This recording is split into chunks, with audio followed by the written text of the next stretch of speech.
फलस्तीन पर हुक्मरानी का हक सिर्फ फलस्तीनियों को हासिल है, चीन का दो टोक बयान। चीन ने गजा अमन मंसूबे का खैर मकदम करते हुए अपने दो टोक मौक़िफ़ को दोहराया है कि हर सूरत फलस्तीन में सिर्फ वहाँ के अवाम की हुकूमत होनी चाहिए।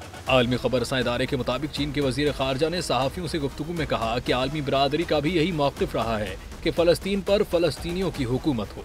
उन्होंने मज़ीद कहा कि गजा के मुस्तक़बिल से मुताल्लिक़ कोई भी फैसला फ़लस्तीनी अवाम की मर्जी के खिलाफ और उनकी ख्वाहिश के बरअक्स नहीं किया जाना चाहिए। चीनी वज़ीर ख़ारजा ने कहा कि मशरिक़ वस्ता में अमन की बहाली और इंसानी जानें बचाने के लिए की जाने वाली तमाम काविशों का खैर मकदम करते हैं।